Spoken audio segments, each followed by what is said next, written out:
tugas OTKP 1 akan mempresentasikan materi mengenai sumber penerimaan anggaran belanja negara. Perkenalkan, nama saya Septi. Di sini saya akan mempresentasikan tentang kedudukan dan wewenang Lembaga Kehumasan. Pasal 2. Lembaga Kehumasan melaksanakan tugas kehumasan di lingkungan Kementerian Dalam Negeri dan pemerintah daerah. Pasal 3. 1. Lembaga Kehumasan sebagaimana dimaksud dalam pasal 2 mempunyai tugas. Yang pertama, A. Memberikan informasi kepada masyarakat berkaitan dengan kebijakan, program, dan kegiatan pemerintah. Yang kedua, B. Mengelola informasi yang akan dikomunikasikan kepada masyarakat secara cepat, tepat, akurat, proporsionalitas, dan menarik, setara dengan dinamika masyarakat. C.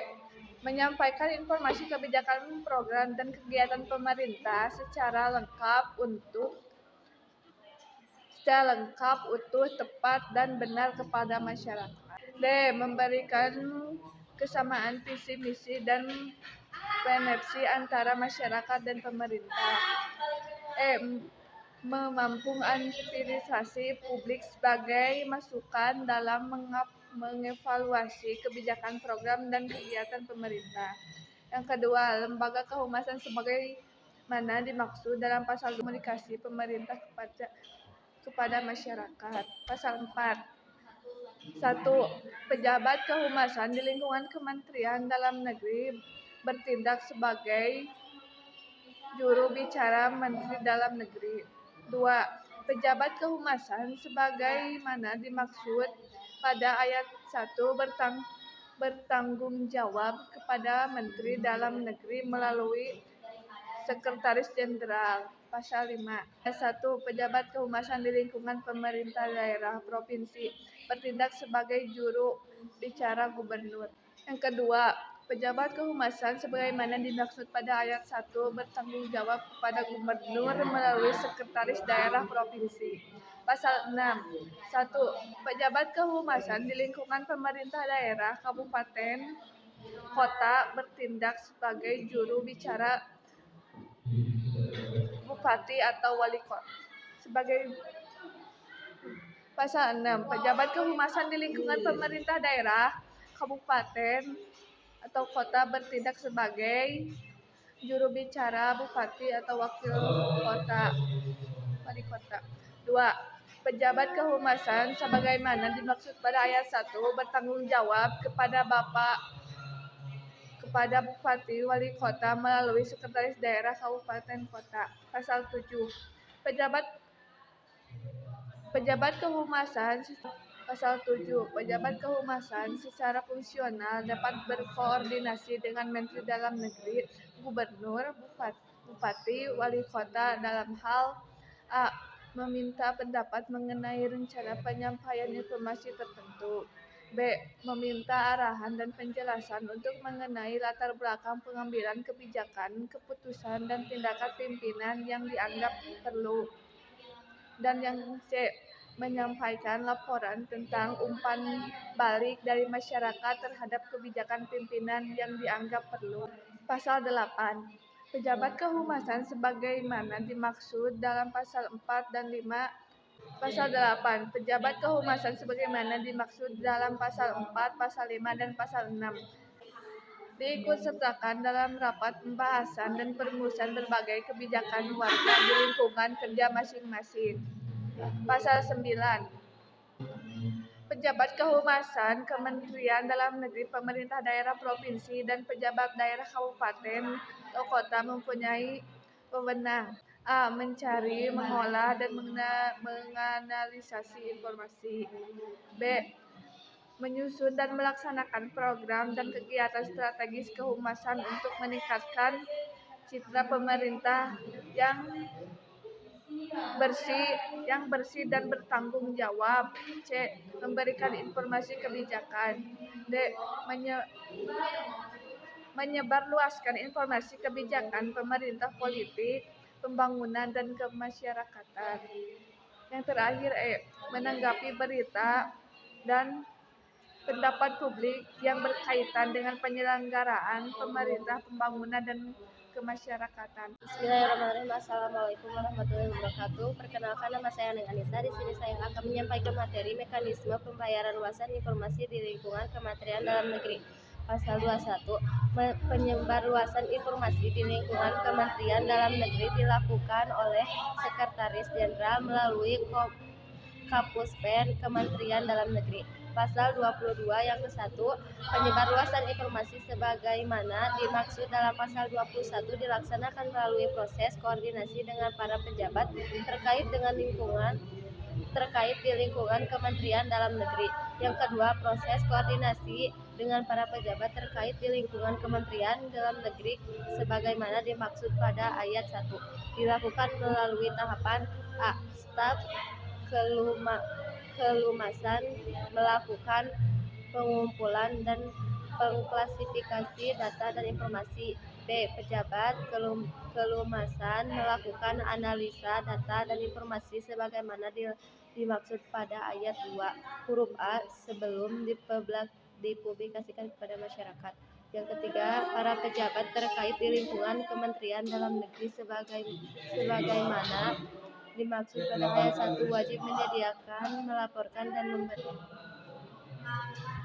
serta informasi kebijakan, program, dan kegiatan secara rutin kepada Menteri Dalam Negeri melalui Sekretaris Jenderal. 4. Data dan informasi sebagaimana dimaksud pada ayat 3 sebagai bahan pendukung penyebaran informasi. Pasal 23.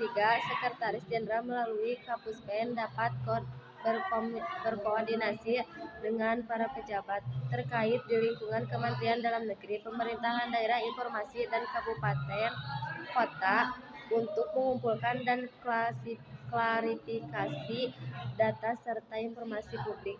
Pasal 24. Para pejabat di lingkungan Kementerian Dalam Negeri dapat menyebarluaskan data dan informasi mengenai bidang tugasnya kepada masyarakat dengan dipalitasi oleh Kepala Pusat Penerangan. Nama saya Lidianti Rahayu. Di sini saya akan menjelaskan materi mengenai mekanisme penyebarluasan informasi di lingkungan pemerintah daerah, provinsi, dan kabupaten atau kota. Dalam pasal 25 ayat 1 yang berbunyi, penyebarluasan informasi di lingkungan pemerintah daerah provinsi dilakukan oleh gubernur melalui pejabat kehumasan pemerintah daerah provinsi.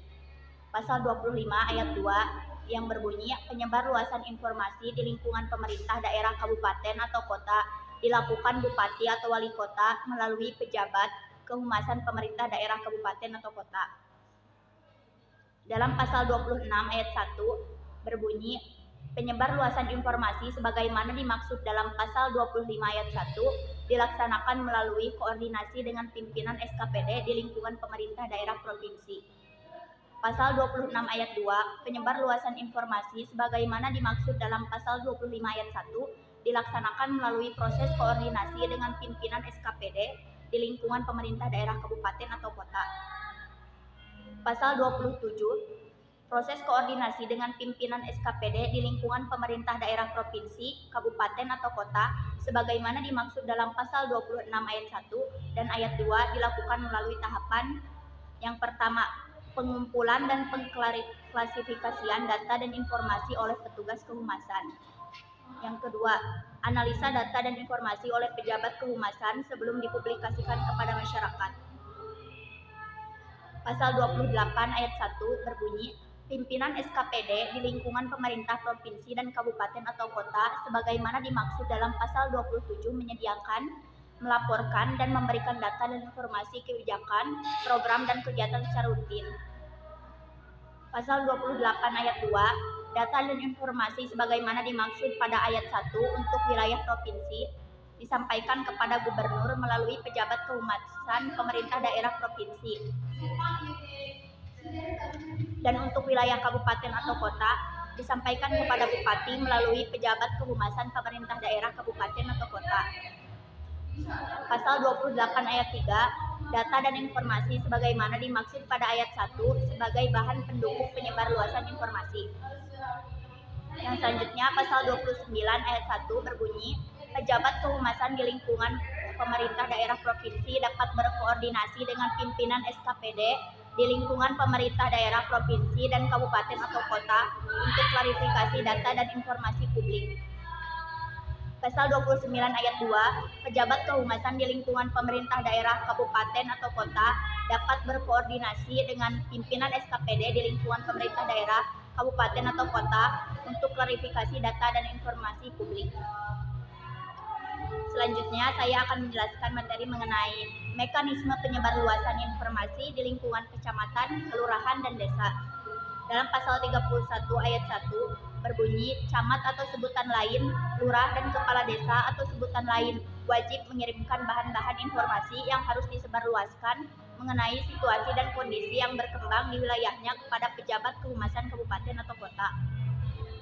Pasal 31 ayat 2 berbunyi, camat atau sebutan lain, lurah dan kepala desa atau sebutan lain dapat memberikan informasi mengenai penyelenggaraan pemerintahan, pembangunan, dan pembinaan kemasyarakatan yang menjadi tanggung jawabnya setelah berkoordinasi dengan pejabat kehumasan pemerintah daerah, kabupaten, atau kota. Saya Puja Nuraini, di sini saya akan menjelaskan tentang pembinaan. Pasal 32, 1. Menteri Dalam Negeri melakukan pembinaan, pengawasan, dan evaluasi pelaksanaan tugas-tugas kehumasan di lingkungan Kementerian Dalam Negeri, pemerintah daerah provinsi, dan pemerintah daerah kabupaten atau kota. 2. Gubernur melakukan pembinaan, pengawasan, dan evaluasi pelaksanaan tugas-tugas kehumasan di wilayahnya. 3. Bupati atau wali kota melakukan pembinaan, pengawasan, dan evaluasi pelaksanaan tugas-tugas kehumasan di wilayahnya. Pasal 33. 1. Camat atau sebutan lain, lurah dan kepala desa atau sebutan lain melaporkan pelaksanaan pembinaan atas penyelenggaraan tugas kehumasan di wilayahnya kepada bupati atau wali kota melalui pejabat kehumasan pemerintah daerah, kabupaten, atau kota. 2. Bupati atau wali kota melaporkan pelaksanaan pembinaan atas penyelenggaraan tugas kehumasan di kabupaten atau kota, kecamatan atau sebutan lain, kelurahan dan desa atau sebutan lain kepada gubernur melalui pejabat kehumasan pemerintah daerah provinsi. 3. Gubernur melaporkan pelaksanaan pembinaan atas penyelenggaraan tugas kehumasan di provinsi dan kabupaten atau kota pada Menteri Dalam Negeri melalui Sekretaris Jenderal. Pasal 34. 1. Dalam melaksanakan urusan wajib di bidang komunikasi dan informasi serta tugas-tugas kehumasan dilakukan koordinasi kebijakan, program, dan kegiatan antar lembaga kehumasan di lingkungan Kementerian Dalam Negeri dan pemerintah daerah provinsi serta kabupaten atau kota. 2. Koordinasi sebagaimana dimaksud pada ayat 1 dilakukan melalui forum koordinasi kehumasan sekurang-kurangnya setiap setahun sekali. Kesimpulan dari pemaparan materi di atas, kami dapat menarik beberapa kesimpulan, di antaranya 1. Lembaga kehumasan melaksanakan tugas kehumasan di lingkungan Kementerian Dalam Negeri dan pemerintah daerah. 1. Tentang lembaga kehumasan sebagaimana dimaksud dalam pasal 2 mempunyai tugas, yaitu memberikan informasi kepada masyarakat berkaitan dengan kebijakan. 2. Mengelola informasi yang akan dikomunikasikan kepada masyarakat. 3. Menyampaikan informasi kebijakan, program, dan kegiatan pemerintah. 2. Lembaga kehumasan sebagaimana dimaksud dalam pasal 2 mempunyai fungsi sebagai tempat komunikasi pemerintah pada masyarakat.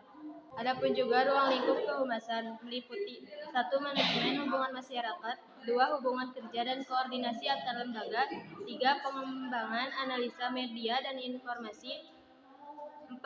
Analisa pemberitaan media massa, 5. Tata kelola infrastruktur kehumasan.